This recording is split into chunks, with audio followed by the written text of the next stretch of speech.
and welcome to Cannesversations live from CES 2026. My name is Mike Richter with Unplugged Collective, and we are doing can-worthy conversations everywhere the industry gathers. I'm here today with Rhonda Hiatt from M+C Saatchi Consulting. Rhonda, how are you today? I'm doing great. How about you? You know, just having fun this fine-ass morning in Las Vegas. Oh, yes, in Vegas. Right? I love it. Tell us a little bit about yourself. Well, I'm Rhonda Hiatt. I lead the consulting division for M+C Saatchi. I've been doing consulting for about 25 years now. I work with some of the world's biggest brands. It's so exciting to get to see the evolution of technology and brand and consumers and behavior and everything over the last 20 years. I love coming to CES because it's always the kickoff to a great year. So are you the person everybody corners for the inside scoop on different rumors? Yes, I would say people are always looking for insight and predictions about what's coming. We work a lot with the kind of upstream growth strategy for clients, and so they're always wanting to know what's next and where do I place my bets. Here we are in Vegas, so good place to start placing some bets. I mean, we might have to roll the dice on a few things, but well, I'm not going to dig in too deep on those just yet. Maybe later. We'll see where we can go from here. But let's dive in. All right. So first big question.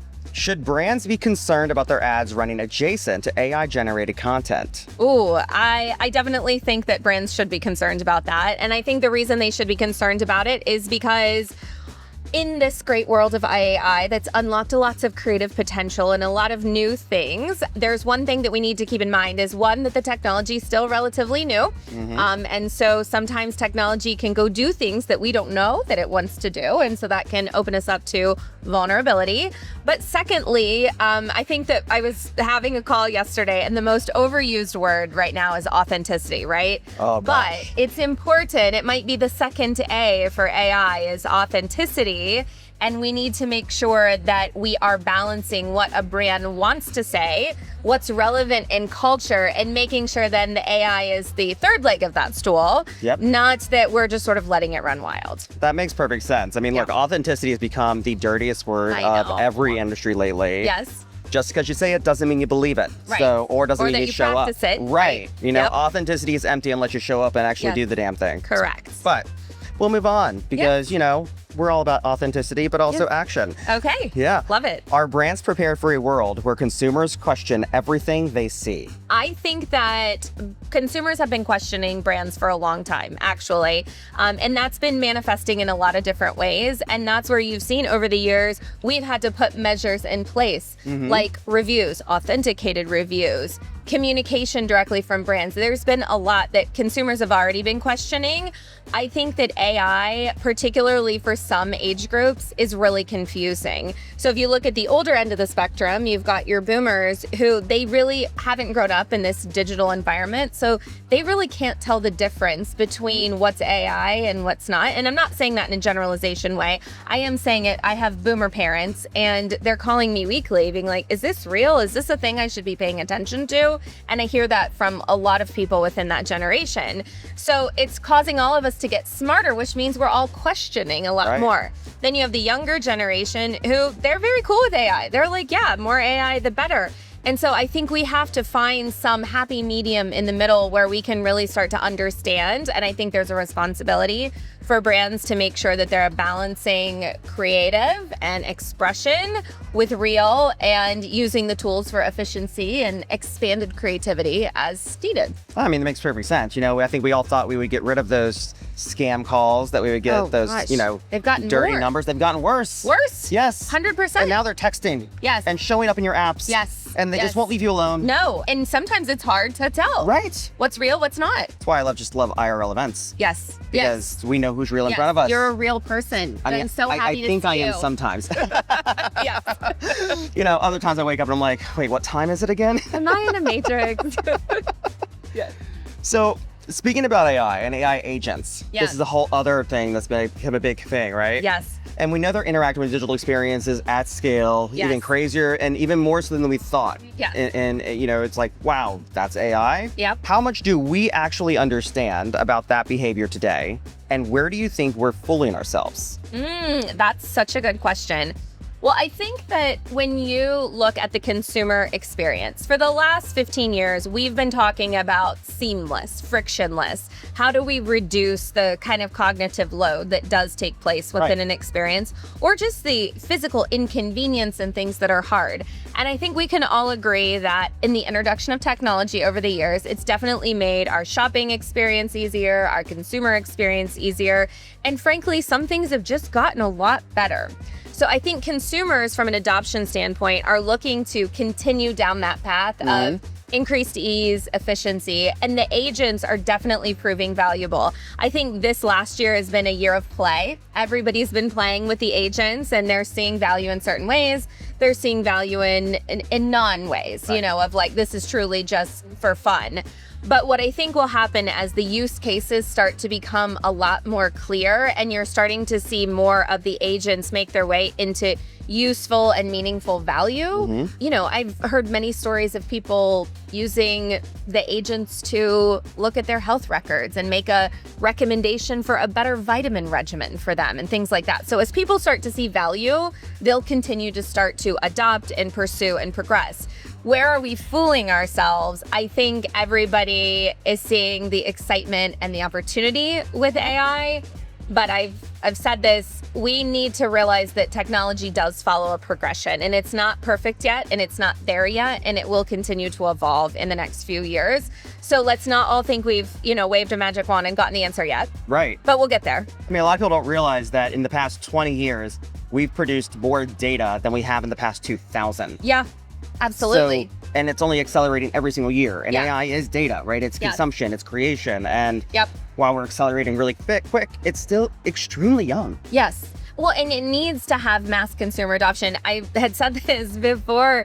I remember bright-eyed and bushy-tailed coming out of business school 22 years ago now, and we were talking about QR codes and this great new technology. And then what happened? They basically just died. No one was using a QR code. We didn't know what it was for, how it could work. You had to download 6 apps to get the thing to work.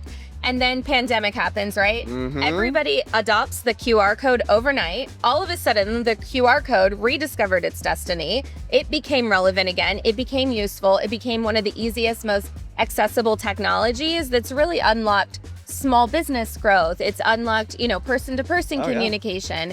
And so sometimes the technology comes and it's not at the right moment. But most importantly, it has to be related to how consumers want to adopt it. So if they don't adopt it, they don't embrace it, doesn't matter. So I think we'll see a lot of that over the next few years. I love that example. You know, one fun thing about the QR codes, actually just last night, was going to share a website address. Yeah. And in my browser, I hit share and it allowed me to share it as a QR code. Oh. And I could just have somebody, because it was somebody I didn't have their phone number. I didn't have their And you didn't want to give them your phone number. Not yet, no, and I didn't know them yet. Yeah. But I was like, here's the website, sign up for this here, Yep. right? It's fantastic when things are integrated in, but everything starts in a space where it isn't fully integrated. Exactly. And it takes time to get there, Yep. right? And so that Absolutely. makes total sense. But with that being said, out with the AI and with the retail media. Okay. How can we standardize RMN measurement to end fragmentation and maximize advertiser ROI? Oh, wow. If I get this right, do I just get to become like queen of the media world, or? You heard it here. We are crowning the next queen of the media world. I think this is a very tough question, and I think that everybody would love to have a perfect answer to this. What I would say is that there isn't a silver bullet on how we're going to look at this. And the reason I bring that up is because for the last several years, brands continue to sort of switch back and forth between what metrics they use to deem strong performance. And that actually is a long-standing history. You know, for a long time, retailers only looked at foot traffic as the metric for performance. Well, when foot traffic died because of online, all of a sudden that metric wasn't relevant anymore, but you were still selling things. Right. You know, it was still progressive. And I think the same thing is true with retail media and looking at those metrics. And I think brands need to zoom out. Right. And they need to say, what are all the different ways that people are engaging with our business? And then look at all the signals by which they are actually expressing performance, connection, engagement with a brand. And you need to start to look at all of those metrics and understand really the root cause of where are we falling down or where are we pulling ahead. And that could be in a media solution, that could be in an experience solution, that could be in something more broad. No, I mean, that makes perfect sense. You know, when you think about it, right? Going back to your statement around foot traffic and how brands were just relying on foot traffic. Would you also caution, don't just become reliant, for example, on last touch attribution with online? Because I believe, at least from what I've seen, we've done too much of that and we've forgotten about brand lift. We've forgotten about brand affinity. Yes. And that's the biggest multiplier of all. Yes. Well, and I think it's still a point where people, humans, right? And we try to boil all of this down to all of these different metrics and numbers, but we really don't have the ability to see one human in their entire world and their entire set of interactions in one place. We don't have that ability. Right. No one does yet, but I'm sure that will come soon. We'll get there with the agents. And I think it's really important because you might make an assumption about that last metric that you looked at. And you're like, okay, great, brand lift is up this. But then look 3 days later, a week later, a quarter later, and all of a sudden it's down. And that's what I'm talking about. You really have to pay attention to the broader set of signals, not just one or two metrics, to really look at performance. Don't make it easy, guys. Yeah. Don't cut to the easy thing. It's still going to be hard. Yes, it's still going to be hard. It's hard work. Yes. But it pays off. Yes. Last big question, then we have some fun ones. Okay, great. How can we mix non-disruptive ad formats in live sports to maximize revenue without annoying latency-sensitive fans? Oh, this is a really great question as well, because I have a kind of a different perspective on this. I think that, well, one, sports has just exploded in terms of eyeballs, and everybody is participating and engaging in different ways. And we've seen that through the inclusion of diversity of sports, so just more sports that are out there. We've also seen it in terms of, women's sports have really been on the rise. But I think when you start to combine that, especially with the younger generation and the gaming that they do, so they've got like the real life, the digital life, they've got like both of this world going on, and all of a sudden they are wanting to understand more about how brands play across these arenas. And so I feel like coming up this year, especially with the World Cup coming to the US, America's 250th anniversary, our birthday, I guess I should say, along with a lot of other sporting events. I mean, we have Olympics, we have everything going on this year.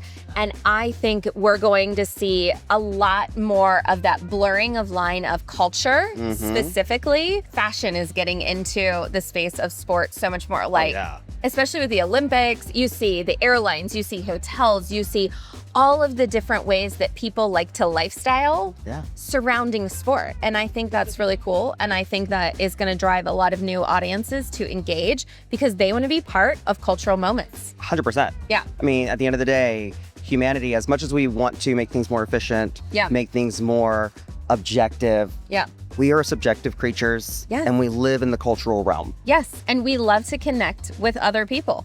We do. Connection's key. Yes. 100%. Yep. But that's it for the long form questions. Okay. Let's do some this or that. Oh, this Answer or that. Okay. quickly, don't think hard, okay? I won't. Authentic in-game experience or personalized live sports betting? Oh, authentic end-game experience. Sweet. Voice agents like Alexa or Siri, or vehicle operating systems like Android Auto? Oh, that one's too tough for me. Both. I have to say both. You can't choose both. You gotta choose one. Well, then I'm gonna go with the voice operating system because that could go into the vehicle operating system. Sure, that's fine. Okay, on to the streaming ads side of things. Non-disruptive overlays or shoppable pause ads? Oh, shoppable pause ads all day. 10 years ago, shoppable pause ads was not a winning not a winning point. I grew up in CTV as my career. No. Now everybody loves it. I want to shop anywhere and everywhere all the time. So totally. There you go. I mean, look, QVC was a thing for years. Yeah. It makes total sense. Yeah. What is one prediction you have for 2026? And if any of these are rumors, please spill them now. I think we are going to see an absolute turning of the tide when it comes to how we actually use AI in our personal lives and work life. And I don't think the answer is efficiency at all. I think it's creativity. I could not agree more with that. I really could not. Great. So, love it. Just let me speechless after that one. Yeah. So, on to the next one. Which event do you find most valuable and why? Oh, this feels like a trick question. Okay, so because we are at CES and we're having a Cannesversation, the two events are really important because CES talks about AI, capability, technology, some of the leading industry minds on where we're going from a capability standpoint. But Cannes brings it together with culture and connection and humanity and spirit and emotion and all of the other things. And so to me, these are the two anchor events throughout the year. And I absolutely love going to both. I love that. I'm the same way. So, we're going to have to hang out at both of them. Absolutely, we are. Yep. I mean, I don't think we knew each other existed, and now we're so happy to have them. Now we're best friends. Besties. Absolute besties. And last but not least, Yep. what is your Vegas guilty pleasure? Oh, shopping. It's definitely shopping. Yeah, I already hit the crystal shops yesterday. It's dangerous, isn't it? Yeah, it's the so shopping. Dangerous. I do like to gamble too, I must say. I have a strategy on how I play roulette because I'm a strategist at heart. Yeah. So I do like that, but it's the shopping. Well, you heard it here. We might be out of questions, but we're never out of personality. Didn't mean to hit you, but it's okay, right? It's all good. Yes, well, you're going to catch Rhonda either at the roulette table or in the crystal shops, but also walking around CES. Yes. Thank you again, Rhonda, for joining us Thank you. for Cannesversations. This Yes. has been fantastic, and we'll see you again soon. All right, sounds good. Thank you. Bye, guys. Bye.